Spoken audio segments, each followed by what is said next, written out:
Good afternoon and welcome everyone to the Friday finale of a 99 Club Digital Festival. I'm Dan Bray. I'm Ian and we're the co-founders of MadFest. As you might be able to see from what we're wearing today, we're having a Hawaiian shirt competition throughout the event.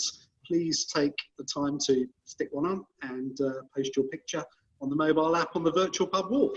If any of you were around yesterday for Cribs and Brewery Sutherland, you may be wondering where we go next. But today is going to be fantastic. We've lined up 26 brilliant speakers for the next 3 hours. Some fantastic speakers today, and also we've got the Defected House Party that kicks off at about 5 to 4. So stay tuned for that. Some fabulous DJs from Defected. Lots of people have been entering our pizza game with Just Eat. And if you've entered, your doorbell may be ringing this afternoon with a fresh pizza delivery from Just Eat. A little bit of housekeeping. Some of you that have been with us all week will know this already, but this event has 2 apps. By far the most comfortable experience to watch the content is on the web app on your laptop. But if you really want to get involved in the event, use the mobile app, post stuff on the virtual pub message board, connect with the delegates, throw your profile out into the crowd, and really get to enjoy yourself throughout the day. Big thanks to all of our sponsors that have been with us all week. Delighted they've come with us on this experiment that's gone incredibly well. Thank you to the brands and the agencies that have spoken during the course of the week and given us such incredible content. And of course, big thanks to our partners in this whole activity, New Digital Age. I'm going to hand you over now to Justin, the editor of New Digital Age, who will be doing his remarked upon and incredibly impressive and enjoyable sessions with Andy Oakes during the course of the afternoon, and we look forward to joining you again later. Take it away, Justin. Excellent. Ian, Dan, thank you so much.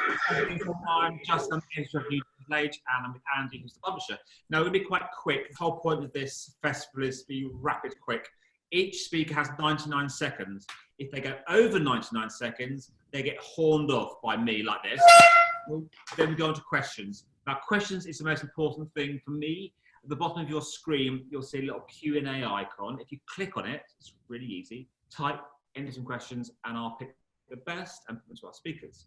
There's really much else to say apart from top right of your screen. There's also, and everyone should know this, since you've been on Zoom for the last 3 months, a little speaker viewing icon, which you click on, and you have the speaker view, see everyone's lovely faces in full, glorious widescreen, or the gallery view. So make sure you click the speaker view to see their speakers.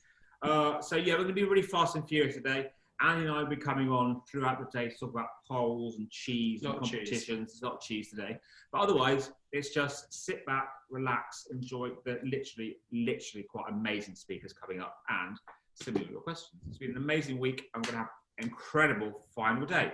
So now, our first speaker, good friend of mine, Bruce Daisley, who used to be the boss of Twitter and an author and many other things. Now he's concentrating on being an author and his award-winning podcast, and again, so much else. I don't know how he does it. Bruce, over to you. You've got 99 seconds, and as I always say, yes, you're a friend, but I will horn you off after 99 seconds. Go. Thank you. About 8 weeks ago, sort of as we entered the second year of lockdown, I think the penny dropped for a few of us, and it's actually been gradually dropping on the rest of us, that the era of office culture is over.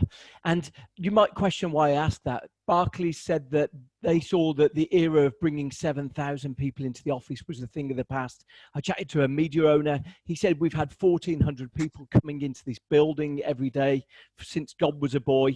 And for the last 8 weeks, we've had 30. The product hasn't changed. The boss of Morgan Stanley said we've done a 180 on this. I chatted to the board of an FT 250 company this week. They said our workers have told us we're refusing to come back. Now, often it's the way we react to change that defines us. There's probably a lot of people who still wish that real music would come back like they were at 19. The problem with that is that you don't end up being 19 by just hoping that the past returns. And it's the extent that we accept that the world has changed that's going to define us. It's how we react that's going to be really the character of what we do next. Why do I say that? Well, there's probably a lot of us who are still thinking about how the old models work.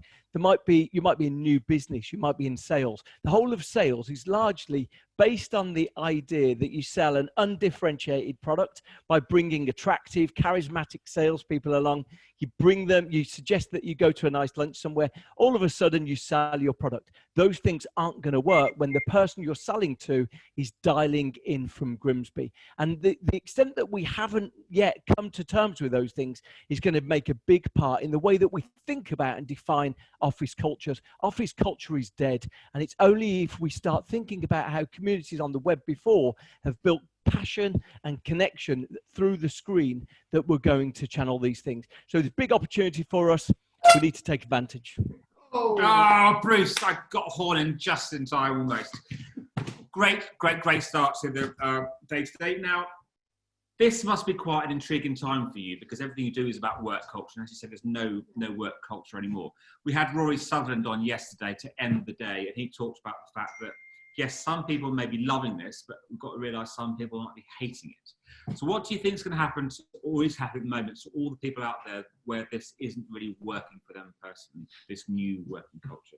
Look, I think there's a really interesting challenge that we're faced with right now. That is, for a lot of people, they've just been trying to get through an incredibly difficult situation. That might be they're in a house share with people they can't stand, or they've got kids going crazy, karateing each other in the next room. So a lot of us are sort of trying to deal with the situation that's suboptimal. But we're going to go into a situation which is slightly better than this. So broadly, for the next year and a half, for next year at least, we're not going to be able to commute in the way we were. We're not going to be able to sit in offices the way we are. And the organizations that work out that and start planning ahead are going to be the ones that prevail. I chatted to someone last week and they said, our boss wants us back in the office next Monday. Now, obviously, that's not legally allowed right now, but there are going to be old-fashioned bosses who do that. But for many of us, our experience of work right now is 20, 30 hours of Zoom calls a week. And if you chat to the companies who've made remote work, there's one of them, brilliant one called Basecamp. They say meetings in their world are a last resort. And I think probably very few of us would say meetings have been a last resort for us over the last couple of weeks, last couple of months. That's a couple of years. Never ending, Bruce. Gemma asks, can you build a real relationship virtually, and what can help do this? Well, I was asked that a few weeks ago, and you know the response I gave to someone is, I'd love to introduce you to the internet, because I guess the web has been doing relationships through a screen for 2 decades. But the challenge, of course, is that it works very differently. So what you find is passionate communities online generally sort of have these affinities with each other. And often in a workplace, we don't have the same personal connection. We don't have the affinities. We don't have the same passions. I think an interesting model for us to think about is how those communities of interest actually sustain their relationship. One of the companies that does remote is a company called Automatic. They build WordPress. And they say the old relationship of work is you spend 11 months a year in the office and 1 month a year away from the office. Their relationship is very different. You spend 11 months a year remote, 1 month a year, normally split up like a week, a quarter, together with colleagues. So I think you can, but you need to use those moments of connection in a far more intentional, a far more energizing way. There's a really good question here from Hub, who's from Tenzing, who was one of our first speakers actually earlier in the week. It seems like months ago now. He says, we went into the office for the first time since lockdown yesterday. Everybody loved it. I want my office back. But especially young people in my team crave the office. Do you see a huge difference between young and older people in terms of how they view this? The interesting thing about the office is that there's a network effect to it. Broadly, being in the office works and is energizing if everyone else is there. If you go to the office and you find yourself working in a sea of empty desks, because a lot of people have elected to work from home that day, the network effect of the office is gone. And very quickly you say, actually, there's no point me coming in. What we've definitely seen, though, is younger workers, often a lot of our training, our development, our experience comes from being around the office elders, seeing how that office negotiator works, how the woman who can turn any sales call into a sale, seeing how they work often is the way we learn. But I do think probably we're going to be more intentional in how we do that. Officers will say, okay, what we're going to do is going to have people coming in on Tuesdays for this team, Wednesdays for this team. And I suspect the balance of workspace will look very different. You know, if there's one strong bit of advice I've got, almost every company I've spoken to over the last 2 months has said, we're going to shift and have less space. We're going to have less office space. So right now, I would say that there's going to be a lot of commercial real estate available on the market in the end of the next year. What do you think in your book? There's several things that sort of come together, such as talk about the sludge when people say, half day is it when people leave early, or the Victorian Milona sort of view of the world. So these ingrained sort of attitudes at work that stop flexible working. Do you think, what's happened to those, do you think? What's this going to do to that sort of? Yeah, I mean, look, you know, and they're still out there. Lord Sugar tweeted yesterday, you know, I don't agree with remote work. Everyone just will stay in bed sleeping all day. So there's no doubt there's loads of people there. I remember chatting to someone right at the start of lockdown, and he said, broadly, when there's inexperienced managers who maybe don't have personal commitments that they need to do, either family or sort of relatives they need to look after, they were lacking the empathy about how to make this work. And I think, you know, that broadly there is going to be a split there. A lot of younger workers, look, just don't have the facilities at home. They love the ability to do these things, but almost universally, people have said, I am really benefit from getting up an hour later every day. I'm enjoying not being crushed on the central line on my commute into town. So whether we like it or not, something has fundamentally changed. That network effect of the office will be reduced if not everyone's there. If you can't swing by and see the boss, if you can't bump into someone from a different department, the way that the office gets its mojo will be lost. And so I think the companies that really think about that, I was on a call this week with an organization that's hired 40 people during lockdown. Unbelievable. I mean, most of us haven't turned our attention to what hiring looks like right now. They've hired 40 people. They said they kicked off one call last week with everyone saying how tall they were. Because all we've seen is these tiny little digital avatars in our screens for the last 3 months. And they had no idea how tall their colleagues were. So really interesting. A lot of the things we're not even considering right now. What does hiring look like when you don't meet people? What does collaborating with other teams look like when you don't meet people? I think the organizations who think about that. So I mentioned sales along the way. You know, so much of sales is getting in front of someone. So it's recency. It's about being the last person that they saw, and charm. A lot of those things don't work. If the people that you're selling to allow everyone to work from everywhere, why? Because it's incredibly cheap, then you're not going to be able to impose yourself. So then any organization that's relied on charm, that's relied on those relationships, needs to think, right, how do I create these magical moments of connection? Do I create mini events, mini programs, more video content? It's a fundamental change. And the nostalgia that often characterizes the way we work, people saying, I loved being back in the office. That nostalgia is probably going to cloud our ability to see down the road to what's going to work in the future. Well, I'm back in the office now, and I do sort of love it, but it's a bit weird. But Bruce, I'm moving on. Thank you so much. Lovely to see you again. Hope you see you real well very soon. Mark, amazing to see you. You have 99 seconds, and then you get horned off. So without further ado, over to you. Awesome. Right, here we go. So a lot of the companies that were born in the 20th century have disappeared. 52% of the Fortune 500 on the day of the millennium, when we woke up and realized the millennium bug was all a big joke, have disappeared, and they've been merged, or they've essentially been sold off for pennies on the dollar. They've basically disappeared, right? So the question is, why is this, when we're spending 250 billion a year on advertising, how is this happening, and how are these new companies coming into the fold and taking market share? Next slide, please. The answer begins here. On the left-hand side, you have the Prince of Wales, and on the right-hand side, you have the Prince of Darkness, right? Here we go, the Swedish midsummer here.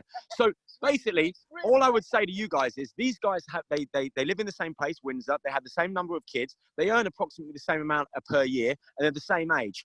Good fucking luck finding a piece of content that resonates with both of those equally, right? The bottom line of it is the original sin of all bad thinking is demographic segmentation.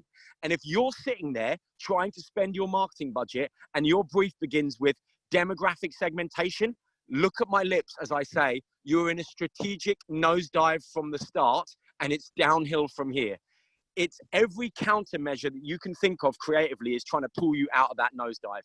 And that's not the way the world's built anymore. 21st century brands win. Next slide, please. They win because they realize that it doesn't matter how old you are, where you're from. the mindsets that hold us together are the affinities of now. Thanks very much. Wow, you did it with 5 seconds to spare. Thank you very much. First of all, Sweden, you say? I'm in Sweden. It's midsummer here in Sweden, and I'm in the middle of some Swedish woods, like that movie. And I know I'm the human sacrifice around here. But it's been fun. Jealous. So just remind everyone, questions, Q&A, Q&A. So let me kick off. This question here from James, who asks, we saw yesterday the Telegraph shutting down its branded content arm. Obviously, Vice has been big in branded content, leading the way. What do you think the future is for this sort of marketing? Brilliant question. Honestly, selling CPM-based advertising of any kind, including branded content, is a business in structural decline. If you look at what Vice has done for the past 7 years, we have diversified. We own Pulse Films, which is the production company of the year that just made like Gangs of London and put it on, that was us, right? So Fire Festival, the disappearance of Madeleine McCann, that was all of us, right? Then we have Vice News. We have Virtue, a creative agency that's going up against Wyden & Kennedy and BBH and winning accounts like IKEA globally. And all of that is to make our reliance upon content and CPM-based advertising as a revenue stream eventually less than 10% of our whole business, because it's not the future. And unfortunately, I can't think of a business I'd rather not be in than that, unless you're Facebook or Google. Oh, sorry to be brutal. Perfect, Julia. Hi, Mark. Julia Smith says, Mark, brilliant. Thank you for the question. Thank you, Julia. Gemma has a question here. She said, if you target by demographics, how do you target? Or do you make content for everyone? Or just we use partners. One of them is called Codec.ai, and they're basically an artificial intelligence community tracking software. So basically, they're using content analysis and content consumption. So it's like if I said to, Dan, who I know really well, tell me what you're passionate about or what networks or tribes or communities you're in. And he might say, these ones. But I wouldn't believe him unless I saw his content consumption habits, right? So essentially now, if we use all the content that's out there and turn that data around on itself, we can start to find out what are these communities that actually do make up the world now. Because as Marshall McLuhan said, we're in a transnational world where we've remade the world as a global village, and it's not along borders of demographics. It's not like I'm from Essex, and you can make lots of great statements like all people from Essex are failed DJs, and that is true. But apart from that, you could say like all French people are rude, or all, and so demographic statements lead you very quickly down a very, very shallow and very stereotyped place. So what we did at Vice was we basically realized the internet was an intersecting set of networks, and that we should understand what those networks are. And guess what? They aren't based on demographic segmentation. They're based on affinity and things that people care about. So we started to make content for that, instead of making content for young people or Gen Z, or, we'd be fucked if we thought about it that way. Excellent. Okay, the next question is from Bjorn, didn't say I pronounce it, who asks, if audience segmentation doesn't work, what's the solution? It's a great question. I think, I kind of begun on that yesterday, but on that last question, but look, the word that means everything, that brings all the sanity that you're ever going to need. And like, I don't know you, like, I don't know anyone listening here, but I literally want the best for you. I really mean this. I really think that you're being sent, if you're building a brand, you're being sent into battle in a brutal environment where attention is so scarce, and Netflix and Vice and Amazon Prime are spending billions to suck up all the attention in the system. And you're out there with a spoon fighting dragons, right? And the reason why you can't win and you can't cut through and you're constantly asking your agency to come up with miracles is because you're starting from this place of not understanding that the internet is an intersecting set of networks based on community. And once you understand that those communities are the targets that you should be hitting, that's the only thing you can land a punch on. You cannot land a punch on a demographic. So once you realize those communities, like I'm into cycling or electronic music, I'm sure if I ask yourself, what are you into? And what do you spend money, time, and attention on? And you'll realize that you're not this, you're not defined by your age, your race, you're defined by those things much, much more. And if you think that's true of us, you should imagine how true it is of Gen Z. So just the best thing I can say is go after community, because that's where conversation happens. And that's what marketing has always and will always be about. A lot of people saying they're from Essex and they are useless DJs. Yes!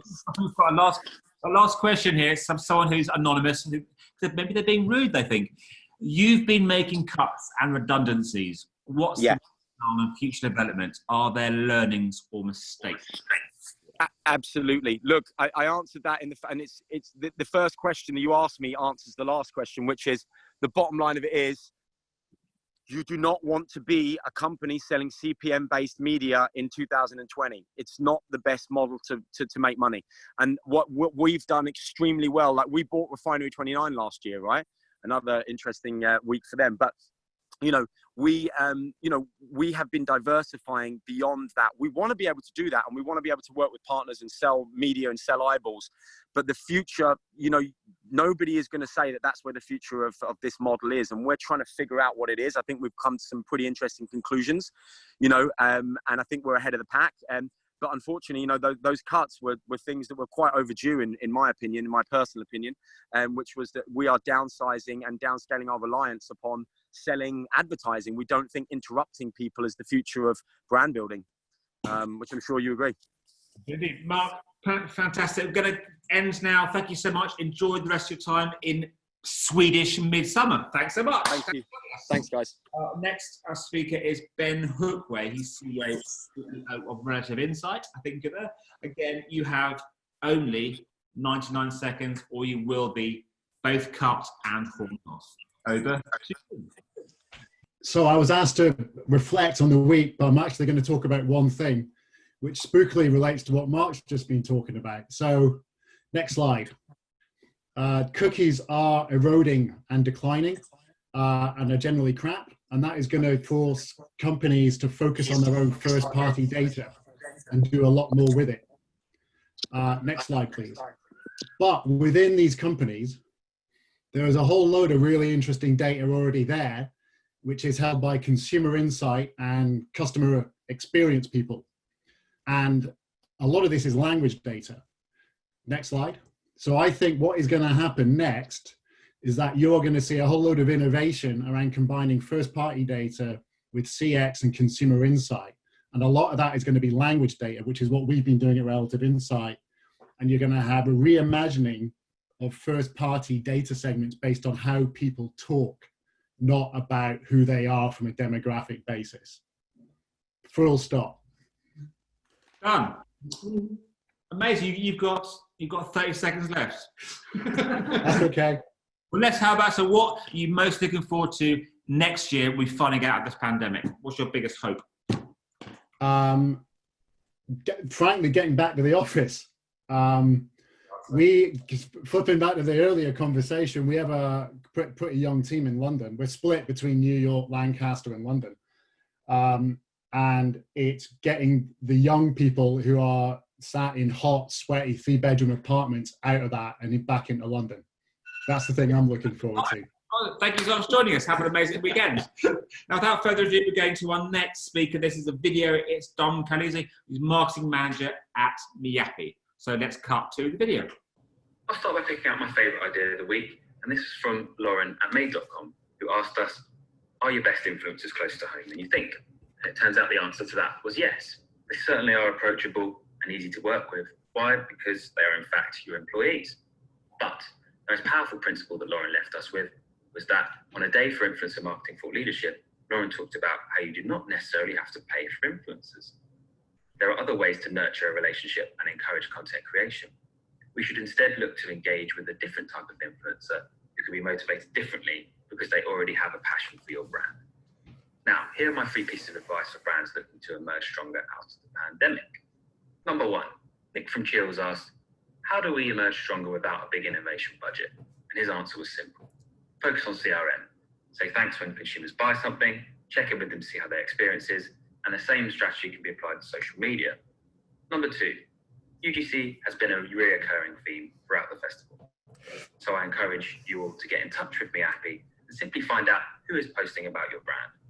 See if you already have some existing organic influencers, and we can help you amplify their voices.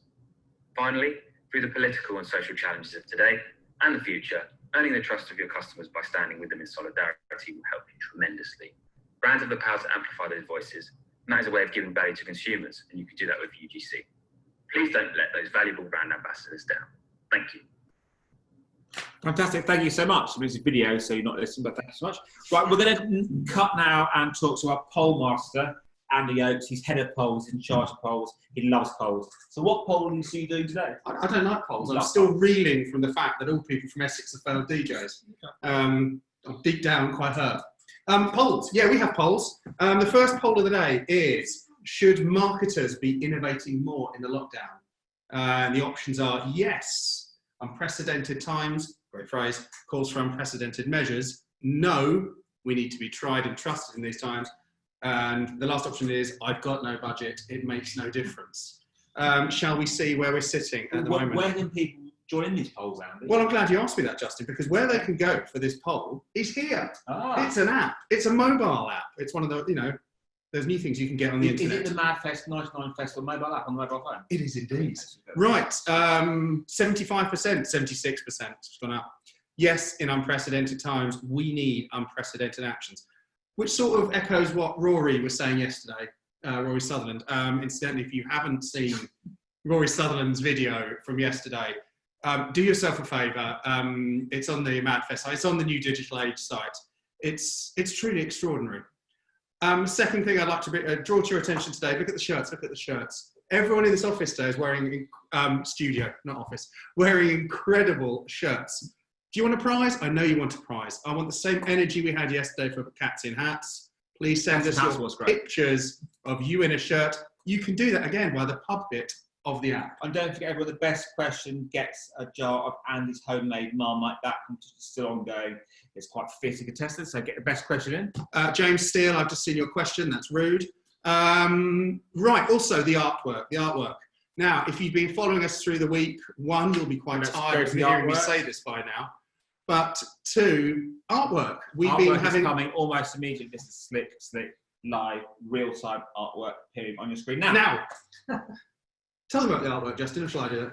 I think you should do it. Okay, I've done it a lot. So this is the artwork. So this is the artwork you're seeing in front of you. This is done by 3 Blind Mice, which is an amazing company that always we do live events in the real world or now in the new virtual world. They sort of describe an event as it's going on. So picture yourself at an event in a lovely private members club in Soho, and they'll be there drawing as all the speakers are talking. So the same thing's going on. So every talk generates a piece of the picture, and this ends up as a lovely piece of artwork, which we'll be displaying on New Digital Age and the MadFest site and everywhere else afterwards. Now we've got another minute or so for the next speaker. Andy, anything else? Do you need a pizza chat today? Pizza chat. Oh, do you want to see what we've got? I hold in my hand a large piece of paper with, do you know what, that too close, because it's got lots of people's names and addresses on it. What are the names and addresses, Andy? Well, let me tell you, on these names and addresses, these are the people that have entered to win a pizza, which we will send you tonight, courtesy of our friends at Just Eat, to our lovely friends. Will you be on the doorstep to the ringer? Yes, probably. Probably your fancy address? Probably not to 24 Cleveland's Road in Sale, Cheshire. I'll not be going there. Yes. Good. So, amazing. Now we'll move on to our next amazing speaker. We're moving fast today. The next speaker is Nick Bamber, who's Chief Growth Officer at Missguided. Nick, again, as usual, you've got 99 seconds or you get horned off. It's now over to you. Perfect. Thanks, guys. So yeah, very, very, very quick, actually, clearly. But for me, assuming you want profitable growth in your business, then 2 points from me. Number one, absolutely know your thresholds. By that, I mean, depending on what industry you are in, you must figure out how much you want an average new customer to actually earn you in a year. So just take an example. Assume you want a customer to pay back in 1 year. If they earn you £10 in 1 year, then your blended CPA needs to be 10 quid. Quite simple. Now, notice I stressed the word blended. It takes me to my next point, and hence this piece on measurement. Be very, very careful with last click ROAS and last click CPA measurements. This will definitely kill your growth. 2 reasons. Google and Facebook don't play nice. If you're looking at Google Analytics, you have to look at other data sources, whether it be 1 day post click, 7 day post view, 7 day post click, etc., etc. Depends on the activity. And second point, be absolutely clear that you must review the holistic trends in your business. So not just the channel specific stuff, So you've got to look at total business performance, like total traffic, total new customer acquisition, total revenues. If you look at the channels in its silo, you will not grow. Did I manage to break your 99? Oh, you got it. I think you win the award for doing the shortest time. Congratulations. That was 26 seconds to go. Amazing. Okay, we're moving on to questions now. So reminders to everyone watching and listening, bottom of your screen is a Q&A icon. Click it. First question is from Chris. What is the key metric that Missguided works to? New customers, profit, revenue? Hi, Nick, by the way, he says. Hello. Hello. It very much depends on the market by which we are marketing. By that, I mean, some markets we have some sort of maturity. In some markets, we are a completely new incumbent. Therefore, where we are a complete new incumbent, clearly we have no business there, so it's acquisition, hence probably CPA. And then other markets where we have a bit more maturity, then it's a mixture of combinations. So CPA and to some degree, ROAS. Does that answer the question? Yeah, perfect. Next question is from Mike. He says, how are you measuring attributing across all interactions clicks if you're trying to avoid just last click metrics? I totally agree with this, but from a business and MarTech perspective, if I can appreciate that it's not particularly straightforward, I can appreciate it's not particularly straightforward. No, it's definitely not straightforward. And this is the whole point. Like, you know, you have to have eyes on so many data points to be able to unpick if things are working or not working. And hence why my point was, depending on what you're actually doing, really. So if you take Google and Facebook taking, I imagine, a large part of people's budgets, then treat them very, very separately and understand the different measurement KPIs within different parts of each of their funnels. So a good example would be things like buying a reach and frequency campaign on Facebook advertising, for example. You know, we won't look at that like through a lens of 1 day post click, because that's not what it's designed to be doing. We'll probably take more of a post view approach. Whereas it's something like retargeting, we'll probably look a lot tighter at a post click performance, but then not killing ourselves, because we have to look at the total performance over that time period, if that makes sense. That's why I go back to those holistic metrics. Like, you have to see movement in more than just a couple of things. You know, there's lots of movement that can happen. Excellent. Next question, Pat. How do you attribute back to channel mix from a blended CPA? What was the first part? Sorry, I broke it. Attribute back to channel mix from blended CPA. I'm sorry, just say the start part again. How do you attribute back to channel mix? Okay. Sorry. How do you? Yeah. Not that simply. Hence why it's a bit of a bowl of spaghetti. But I think with the right people, with the right eyeballs, you know, one can quite easily make assumptions, and it is that, to be fair, when you're in a very high growth business, you know, like Missguided, you know, one of the fastest growing fashion businesses in the world, you know, you have to have eyes in lots of different places. So it's not that easy. So I would say difficulty. So next question is, and I think a lot of people are thinking this, a lot of the festival this week and wider has talked about the unsustainability of the fashion industry. How can especially fast fashion brands really resonate post-lockdown and beyond, particularly with a growing sense of purpose? Big question. Yeah, it is a big question, really. And I don't really think, you know, fast fashion is really a thing, to be fair. It's just a fashion business, right? I think that fast fashion is a label people have put on it. So I think it goes beyond that one, really. I mean, people buy new clothes. That's what they do, and we're there to provide that. I think the fact it's shifted online, it's just moved in favour of some of the fast fashion, but that's not really, you know, where we see ourselves. I don't know if that helps answer the question. It does. There's a question here from Felix, which is quite similar. He says, there's been lots of big behavioural changes in the fashion industry and elsewhere during the pandemic. Do you think these behavioural changes will continue afterwards, and how will you change to meet them? Yeah, it's a great question. It's also the $1 million question, right? So yeah, of course, you know, online has become more important during this lockdown. There's no doubt. Will that continue? I expect it will continue. Yeah, I actually think it will. Not just in fashion retail, but I think in other sectors too. Certainly. I mean, you could look at a broad range of sectors where it's changed, but e-commerce in general, I think, will continue to be high growth. Perfect. Next question from Alex is, how do you distribute your media investment by looking at so many data points? Surely each data point will tell a different story. That's a very, very good question, because there's a lot of cognitive bias goes into media selection, I'm sure. So one can easily find the data to prove what they want to do. So yeah, I mean, there's no easy way around that one. I think it's a blend of looking at multiple data points, the obvious ones that you can get from everywhere, whether it be things like YouGov brand tracking, clickstream data, Facebook data, etc., etc., etc.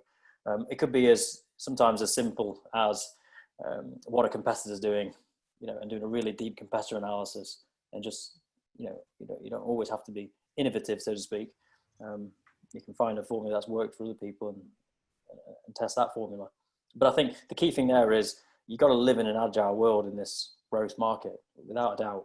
If you think you know what works, that's probably the first stalling point. I don't think you do know what works. Great point. Next question is from Johanna, who asks, how do you balance brand and performance at Missguided? I mean, it's a horrible terminology, that, and I think all of us in marketing these days despise brand and performance marketing, because I've heard this said a few times, and I'll keep repeating it. For me, all marketing is performance marketing. It's just, when do you expect that performance to come? That's probably the key point. So, there's obviously parts of the funnel that actually deliver instantaneous results, but other parts are a bit more, as you might call, brand building. It's a very, very difficult question to answer quickly, that one. So I'm going to say I can't answer that one in the time period we have. But I'd love to pick up with these people offline, because I'd learn from how they do it too. Definitely. Let's have this next one. Another shy little anonymous attendee says, a lot of the fashion and wider industry has talked about unsustainability of how. Sorry, ignore that. We've gone through that one. We've gone through that one already. So I've got one here from Louis, who asks, what about offline? What's your offline strategy, and what's your view on how the high street will manage to continue to thrive or even exist post lockdown? Oh boy, that's going to be tough. I mean, how's the high street going to survive for fashion retail? That's a tough place to be. So it's almost impossible to answer that one. How's that going to survive? It's an area that I do not work in currently. Clearly, I work in online fashion. And the amount of focus groups and surveys that we do with our customer base, which is substantial, who are predominantly 16 to 24-year-old females, they've not been shopping on the high street for a while now. So COVID's no real blocker to them. Of course, there's certain anchor shops that they might visit, for example, Primark. But in general, it's not a trend that they actually have been doing in the past. So I think the online players are in a very good position to take or continue to be growing actually in this market. I think the high street is going to be a tough place. Nick, we're bang on time. Thank you so much. Great Marketing Centre talk and great insightful answers. Thank you so much. No problem. Thank you very much. Thanks everyone for joining. I'll move next on to our next speaker. It's Michael Codd, who's Head of Innovation at AB InBev, and he's got a talk, a 99-second talk with the great title of Finding Opportunity Within the Danger. So Michael, it's now over to you. You've got exactly 99 seconds or you face the horn. All right. Hi, everyone. So as we know, COVID started in China. And as a global business, we learned a lot from China, not only how to deal with the crisis, but also from language. So the Chinese word for crisis is Wei Ji, consisting of two words. One is danger, and the other is opportunity. So this is the oldest language in the world that has realized that in every crisis lies opportunity. And you can go to the next slide, where I'm splitting between BC, before COVID, and AD, after this wave of domestication, in the next slide as well. 4 areas I can point out. One is before we had digital revolution as an afterthought, so budget often got cut, whereas now technology is really at the heart of what we do. The second point, we used to see marketing for growth, whereas now a lot of marketing for good. The third point, our climate has been suffering for many years, and I personally am pretty happy to see Earth have a breather. And then the fourth point is inefficiencies for business were often not exposed, be that budget allocation or ways of working, whereas now coming out of this crisis, I feel we have an opportunity to adjust. So in the next slide, I'm going to give you the G in my way. So as we've had lockdown, since lockdown, we've had a big increase in gaming. And gaming and esports is a big passion of mine. And so it's really given me the time to align with the brands, with the marketing team on running some campaigns on how we can link beer with gaming. And so in H2, we're going to see some big campaigns on linking those two passion points of mine. So stay tuned. And I want to finish with asking the audience, what's your G? What's your opportunity in this crisis? Fantastic. Bang on time. Nice done. And a tiny bit. Congratulations. Excellent talk. Lots of questions coming in. First one I think I'm going to take this from Chip, who asks, you say that this situation has exposed inefficiencies, but how are you going to address these and change? I think the first obvious one for our company is that a lot of people who were not comfortable with themselves or their team working from home, right? I think a lot of the older colleagues I work with were not comfortable with that. And now you can see we are just as productive as working from home, I feel, as working at the office. So people are not commuting, extra sleep, extra time for family even, but still in my teams that I'm seeing delivering the same stuff. So I think our return to the office is going to be quite gradual. And also from a budget allocation perspective, I talked about gaming in the last slide, and I mean, we launched an initiative, this fantasy for League of Legends, and my marketing budget was $200, and we managed to get 5,000 people to sign up by, again, changing the way of working and not having 10 grand to promote this game, but just having like some expense budget, and managed to really kind of convince a lot of influencers to lower their price or do stuff for free. And it kind of pushes you to think out of the box, to be creative and spend your money more wisely. Excellent. Another anonymous attendee, I don't know why people are so shy today. For CPG brands, there can be a lack of data. How do you tackle this? Yeah, it's true. I would say data, for us, there's not a lack of data as much as being able to pull different data points together. So we have a lot of what we're calling cringeworthy data puddles, and all these puddles are not connected and forming a data lake. So getting like a single view of the customer, a single view of the consumer is really a challenge, and maintaining that data and keeping it clean and structured is a challenge. So what we are doing a lot is also relying on partners to have like second party data to get richer insights, or like market research from companies like Nielsen. So you try to always inform your decisions with data, but in the lack of data, try and find those elements where you can get more informed decisions through your network, through your partners, or what's out there in the marketplace. Amazing. Last question. We've got 1 minute left. It's from Natalie, who asked another good question. This is a great time for opportunities, especially for those that live outside of the city. What do you think the future is for events? Do you think we will see more global interactive? So yeah, I mean, from the event space, again, I can make an esports reference, but we've seen a lot of concerts happening digitally now. You know, Travis Scott made a concert inside Fortnite where we had, within 10 minutes, there was 12 million people attending this concert. I've seen a lot of, YouTube concerts and everything happening online. I think events will come back. Physical events for sure will come back, but I don't think it's going to be the only way we will be attending events. So I think it'll go towards a mixture of digital and or physical or combined. But I personally can't wait for events to come back. I'm glad football is back, but I'd love to be back in a stadium to watch it in real life as well. Madfest itself is coming back in the real world in November, so we'll be back together again finally. So thank you so much. That was great talk and great question answering. Thanks for spending the time. Thanks, Justin. We'll go straight on now to the incredible, and I think he really is, Milton. Milton Elias, Head of Platforms and Innovation at News UK. Milton, amazing to see your face. I've missed you. You've now got 99 seconds. Go. Thanks, Justin. Good to see you too. And good afternoon, everyone. I'm going to make a very quick case for innovation by going back to basics. By that, I mean that sometimes the best way to innovate is to go back to the beginning and do what's been done, tried and tested. That probably goes against what most of us define as innovation in our industry, but I'd like to talk to you about the Times to prove my point. The Times, as we all know, is Britain's leading quality newspaper. And since we first published in the 1700s in print, we've had to evolve with the times. And like most publishers in today's digital age, we've invested heavily in apps and sites, podcasts, of which we've launched over a dozen. We've been partnering with Apple to be on Apple News Plus, to again be on more and more iPhones and iPads nationally since that launched in the UK last year.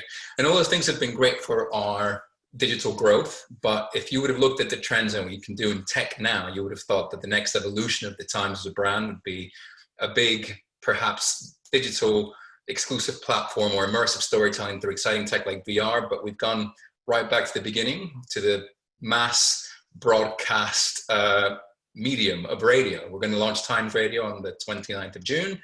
And going back to the OG of mass broadcast media as an innovation and evolution of the Times, probably perhaps unexpected, but innovation is sometimes about doing what's unexpected to stand out from your competition.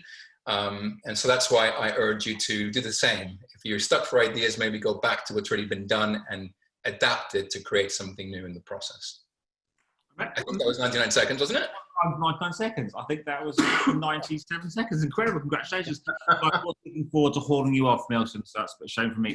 But let's go. We've got lots of questions coming in. So Natalie says, I love that innovation doesn't mean reinventing the wheel. But what is the best example you've seen of a brand taking things back to basics? Good question. Oh, really good questions. Well, aside from obviously the Times and us moving into radio, which is, again, quite a primitive medium, I think, for example, I love what Amazon, for example, have been doing. So if you look at the, obviously, big innovations across all areas with Amazon trying to own everything. If you look at some of the small wins, for example, when they launched their mobile app, a few back, I'm talking back to, the late kind of noughties.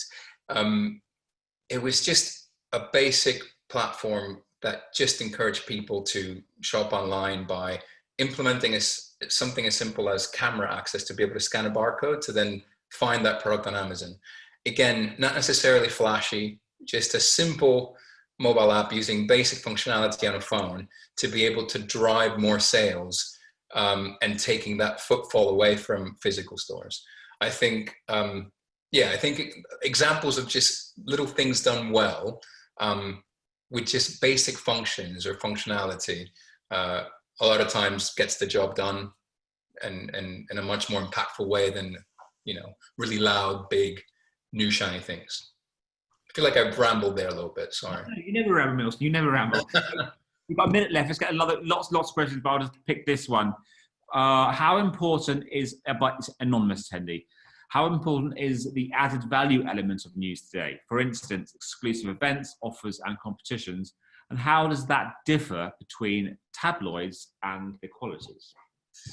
Yeah, so, I can speak for the case of the Times and Sunday Times in particular. So obviously we've got a super talented team that is focused on audience growth and acquisition, because obviously the Times is a subscription product, and we've got something called Times Plus, which is wonderful. It has everything from special events, discounts to Sunday Times Wine Club, to specific retailers, competitions to win holidays and whatnot. And it's a great perk of having a Times and Sunday Times subscription.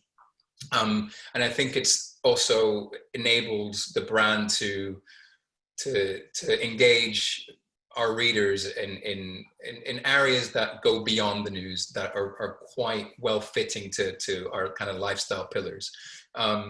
And I think for a lot of premium news publishers who charge for subscription, where I think there's increasingly more and more news available for free everywhere, I think that has become an important part of the overall package. And I think if I compare that to the tabloids, I think, again, it's a different proposition. Whilst you are paying for that news in a newspaper, you're not paying for it online. So again, the value proposition is different, and perhaps how you also manage kind of the amount of ads that you're putting in front of those readers, that's a very different kind of balance. So I think with the likes of the Times, I think our Times Plus program has been very successful. And I'd like to think it's one of the key reasons beyond the quality content that keeps our subscribers coming back. Amazing. Well, there's loads more questions we can't get through. We'll try and answer them on New Digital Age in the coming weeks. Milton, amazing. You always are. Thank you so much. Right, a pleasure. Thanks for having me. Good afternoon. I'm Conor from Channable, and I'm here to tell you that experimentation can help you unlock growth. It can be a very daunting task deciding where you're going to position your goods or services online. Are you going to be appearing on comparison sites such as Google Shopping, affiliate networks like Criteo and Awin, or will you sell directly on marketplaces like Amazon? There's no one-size-fits-all solution, but there are a number of combinations that could help you work. However, if you don't try, you'll never know. While Amazon is undoubtedly an e-commerce powerhouse, Shopblocks.com states that only 23.6% of consumers start their product search on Amazon. So nearly 80% of shoppers are starting elsewhere. The question is, where? Google currently is the most popular place for people to start their search, but Facebook has recently announced that they're going to be introducing shopping capabilities directly into both Facebook and Instagram. There's also eBay and other newcomers like OnBuy who are making big inroads into the UK market. At the end of the day, there are thousands of different channels available, and it can be time-consuming to test out these channels. You have to build new feeds, ensure they're updated, and analyze their performance. Of course, this is possible with a click of a few buttons using a data feed management solution.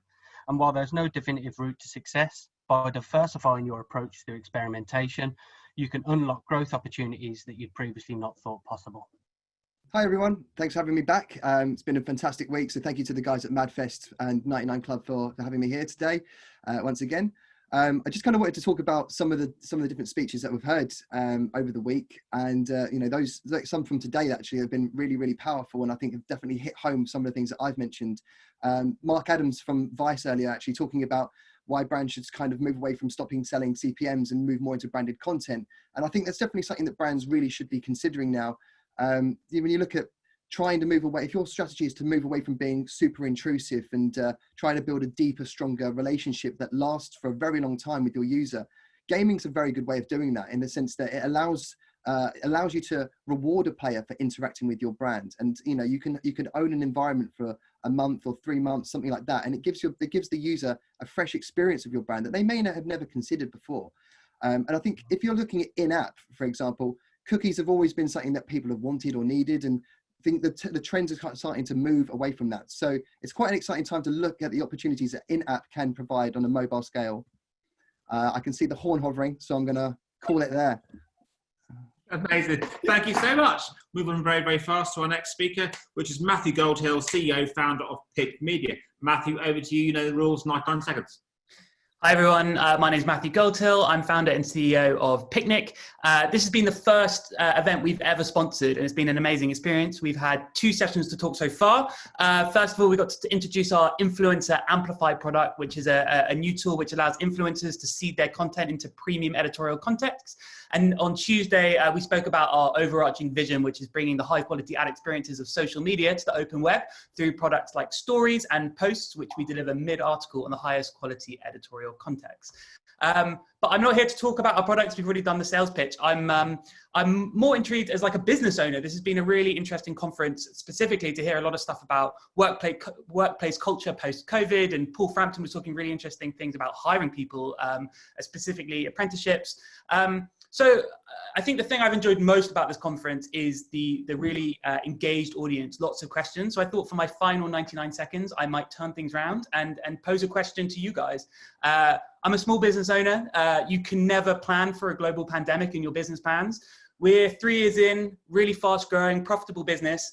And we're kind of at the stage where we're like, what should we do next? So if you are an investor, a senior marketer, someone looking for a job, if you're a brand and you just want to chat and you want to talk about partnerships, or you have ideas, or you just want to learn about entrepreneurship, I don't mind. Please do email me, matt@picnic-media.com, and it'll be really interesting to see what comes out of this. Thank you. Amazing. You did 1 second to spare. Thank you so much. We've got our next speaker now coming up. It's James Hirst, CEO, Rare Design. Again, no questions for this last speaker, but then loads of questions for the rest of the day. So 99 seconds, go. Thanks, Justin. So yeah, this is about failing fast, winning big. What you see in front of you is a quote from one of our clients. This is a challenge that he set us a few years back. As a big corporate FMCG company, how do we get our products and services into the consumer's hands quickly? How do we fail fast? Next slide, please. So what I want to say is, obviously yesterday we spoke about how we were doing it from a more creative, wider creative perspective. This is actually how we are using AI in the innovation process. Rather than me talk, I have a video for you to watch on the next slide now.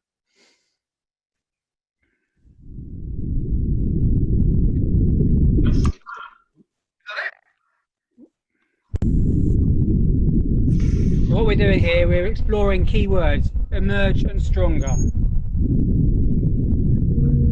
We're picking out the associated words that we feel are the strongest. We're bringing them all together and we're exploring more words. We're overlaying imagery.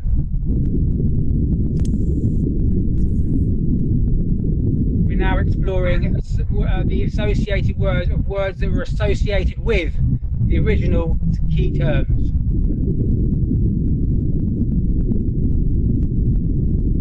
And then bringing it all together into a product visual.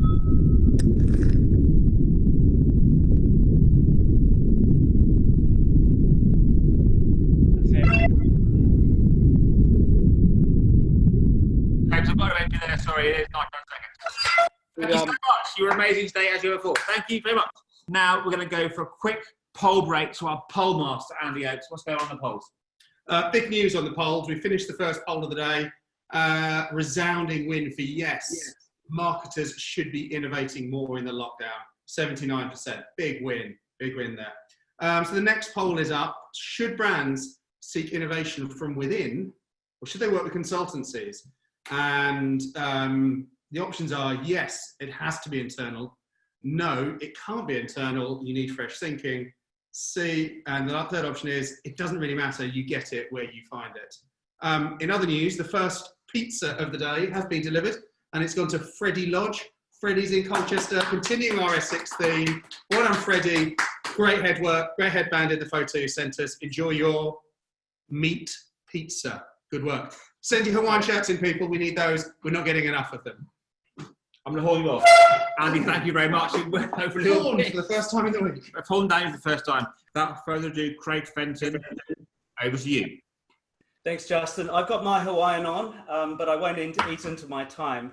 Radio with pictures. It's a fantastically evocative image of the mistake many of us make to assume that the business models, creative and experience can be ported from one medium over into another and work just like it did before. And of course, that was the case in early television, where effectively it was just cameras on radio presenters. Music, and Michael mentioned it earlier on, is a fantastic example of actually doing the opposite and reinventing it. And Travis Scott's the example I also have.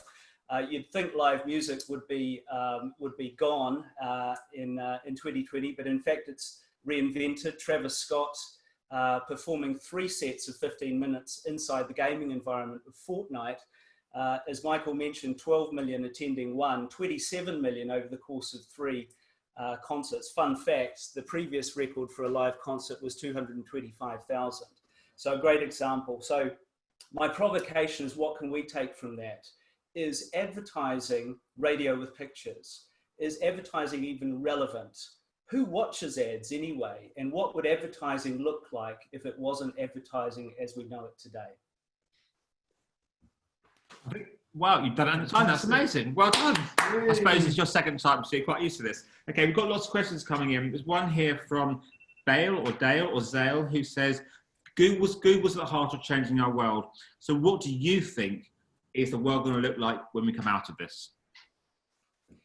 Well, I think, I think what we see is that COVID is more an accelerant than a change agent. So all of the things that we saw before COVID are still present. They're just happening faster. So whether that's digital transformation, whether it's a shift, for example, in retail online, these things are just accelerating.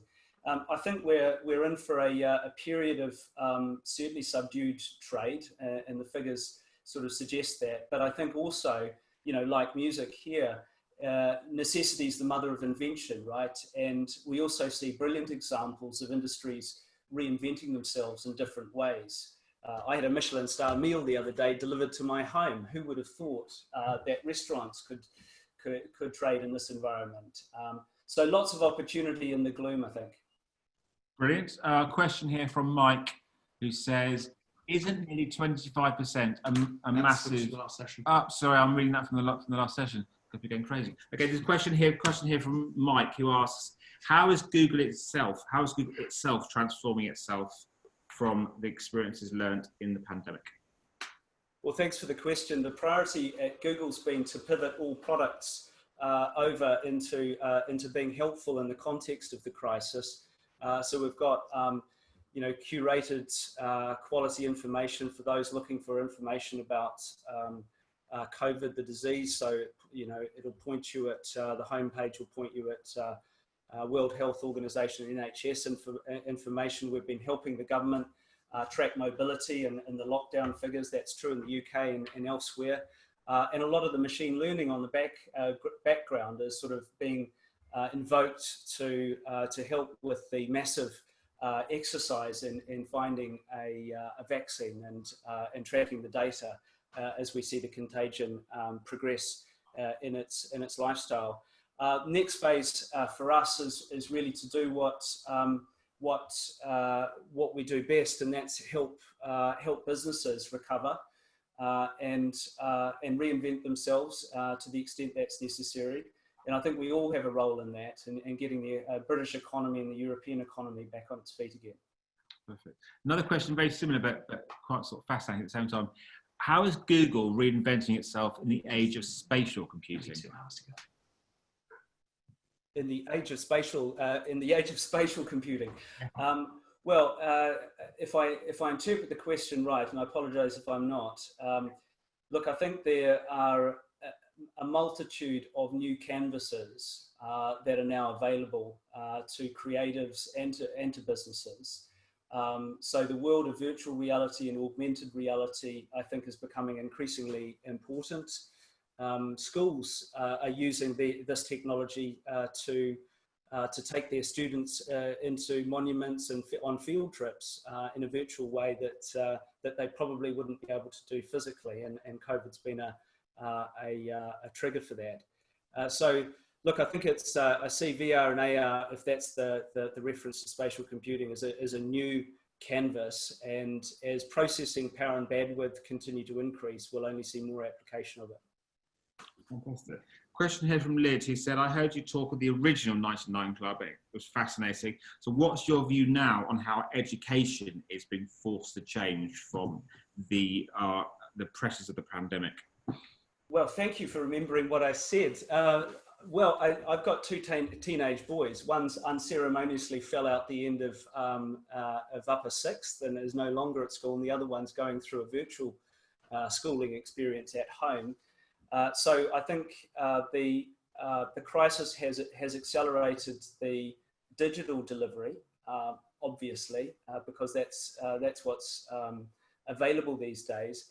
I hope also that it's caused educators and policymakers alike to reconsider the skill of creativity, or the craft of creativity, more important than ever, of course, when you're faced with such uncertainty and change.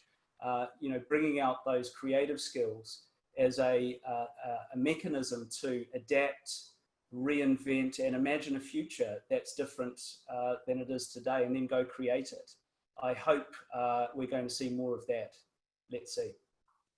Great. There's a question here from Luke, who asks, what's your view on how brands have reacted to things such as Black Lives Matter in the last few months? I guess there's been a lot of chat over the week here. Brands have been, you know, to varying success jumping on causes. So how do you think they've done? Thanks, Luke, for the question. I would say it's a bit of a mixed bag. You know, I think some have been stuck in the headlights a little bit.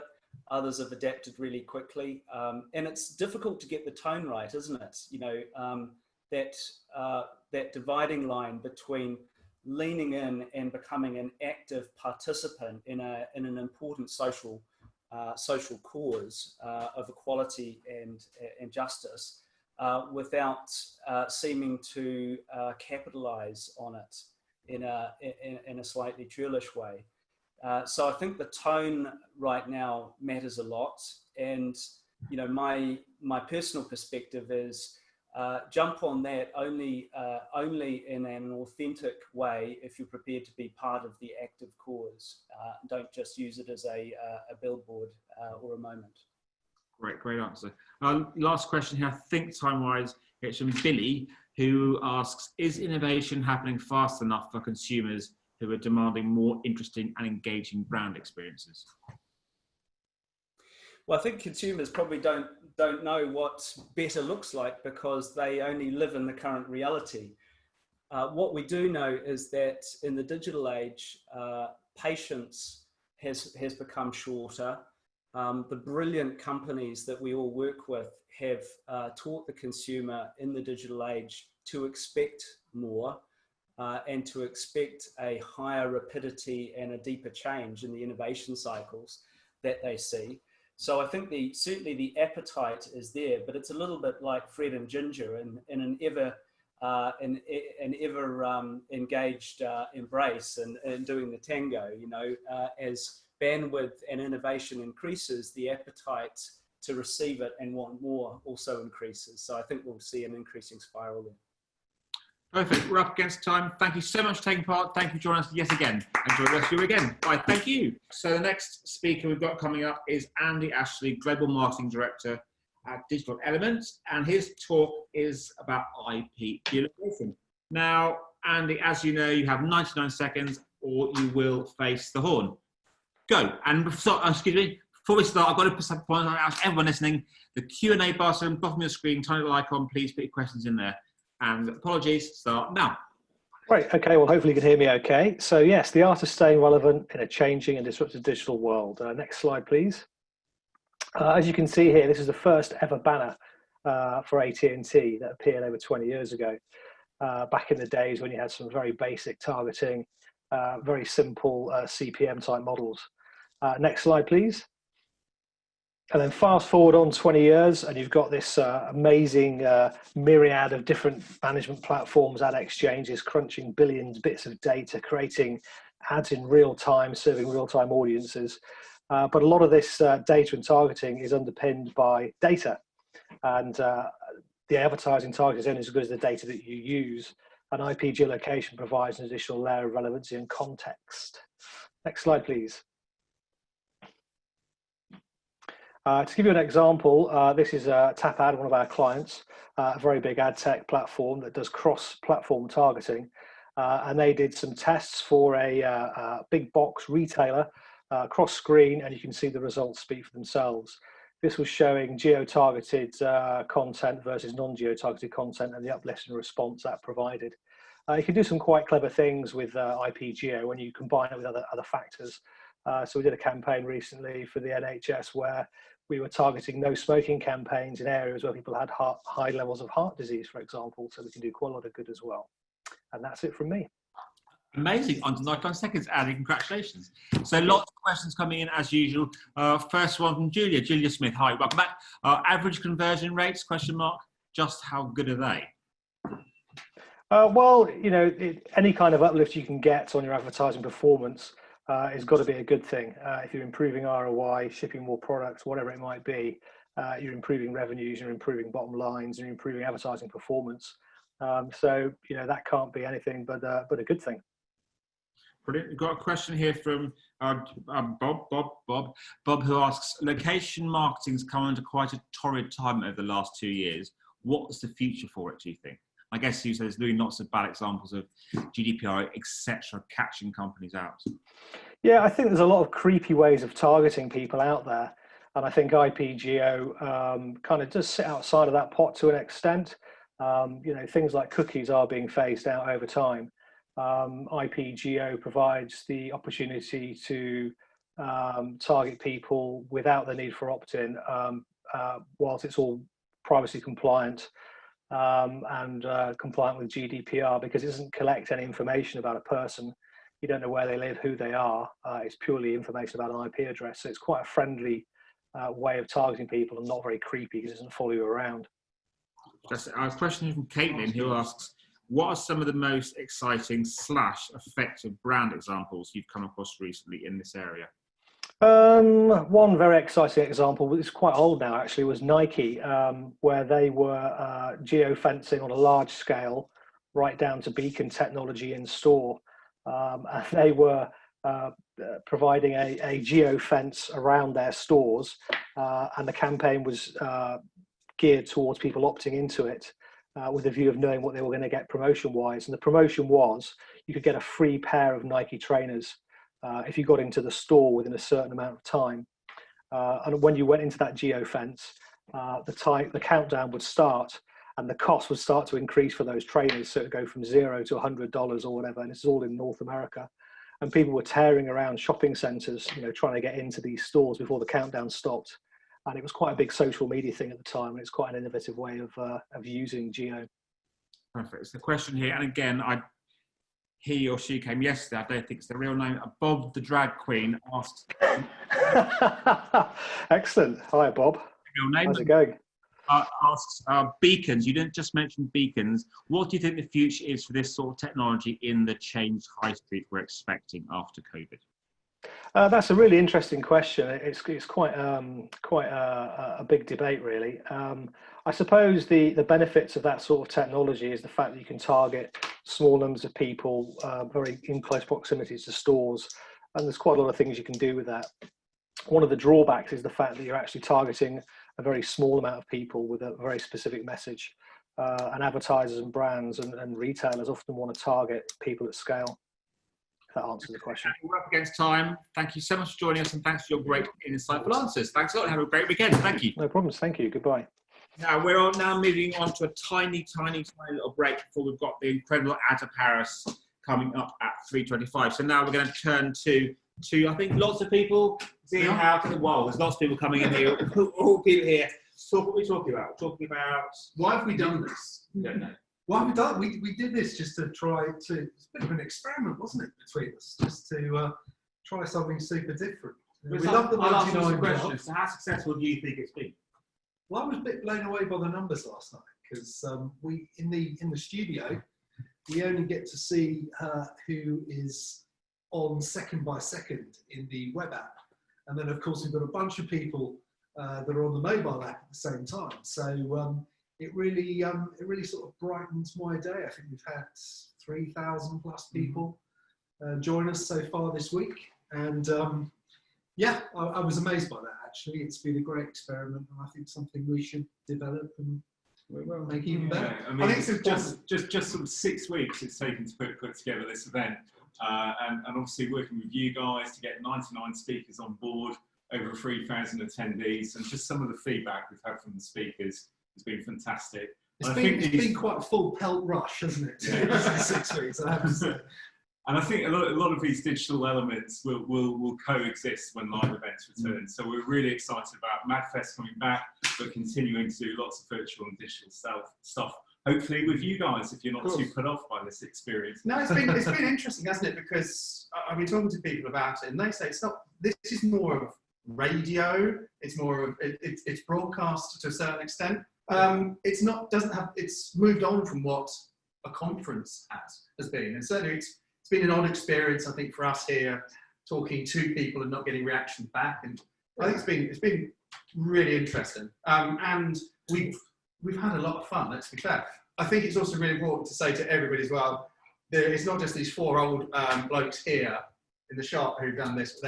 It's a brilliant team. Bindi, who's hiding that side of the camera. Caitlin, who's hiding outside. Luke, who's hiding over there. But this isn't a shop. You can call it a shop. I want to say it's not a shop. That's a shop? Yeah. Shop. It's a shop. It's a shop. And also, I think Bindi wants us to mention that fact we're helping. Yeah, we've been doing a little bit of work for charity this week, just to hopefully give something back, as we always like to do. So we're making a donation to Brixton Finishing School for downloads of the mobile app, And we're also sharing a QR code to all of our delegates this week where they can make a donation to help refugees. And we'll also share that with you guys after this event too, just in case you missed it before now. But two really great causes, one helping young people from quite disadvantaged backgrounds get into the industry and find their first break. And the other one, of course, we all know, the plight that refugees find themselves in, and we feel strongly about that. So anything you can do to help. I think we'll move on to competition pizza. The shirt competition, obviously I've won. I've got the nice shirt. It is a beautiful shirt. It is. Thank you. So let's do a bit of competition chat. Pizzas, our first pizza winner. It could, these are all the potential people it could be. Dan, who could be the next pizza winner? Oh, there are so many names on this list. Give me one name. Well, let's say Emily Palmer. It could be you. It might not be you though. Don't get excited. Emily Shane. It probably won't be. It might be you. Lauren Spearman. I think Helen Mann should have entered this competition because she should definitely have won one. She's been climbing up. Sarah Mann, I apologise, has been climbing up the Networker Challenge board. I believe she's second now. Is she second already? Yeah. Goodness me, she's flown up there. Ian will get your pizza, Sarah. Congratulations. I will do. It's a magnificent effort. And Gemma Goldfingal, you're banned from all competitions. Absolutely. So let's do, I think we should go to some poll action for our poll masters. Yeah, so what you've done is you've put me well away from where I can see what the poll results currently are. Yes. Thanks, Ilse. So, should brands seek innovation from within or work with consultancies? Looks like a big win so far for it really doesn't matter. Well, thanks, people. Thank you for being thank you for being really definitive there. If you'd like to go meh on another poll, I might throw some questions up later. We actually do have a new poll coming up on Justin's favourite topic. Cheese? Cheese, yeah. We're going to go with cheese, I think. It's the last poll of the week. I think we've done a lot of marketing. We haven't done enough cheese. Soft cheese? Hard cheese? You could say we've done no cheese at all. Well, yes. cheese starts now, everyone. Don't worry, there's a good speaker coming soon, so please keep watching. Please keep watching. Is there any more housekeeping stuff? Well, networking, cheese. Defected's coming up later. We've got an amazing DJ set from Katie Goodman. He's going to be absolutely fantastic. So at the end of all of the brilliant sessions today, do grab a beer, and we've got about 40 minutes of really good disco and house music. I suppose there is one more housekeeping thing as well. We at MadFest, we never close our apps until the next event happens. So if you've been in the event this week, you're in it now, you don't have quite enough time to reach out to people this afternoon because you're listening to our amazing content and justice, then we'll leave that app open. You can go and find people and reach out to people after the event. Well, I think we're going to wrap up in a second and move on to our next speaker because she's incredible. But don't forget cheese, pizza, house music. That's it. We're on. Thanks so much. So now we're on to our next speaker.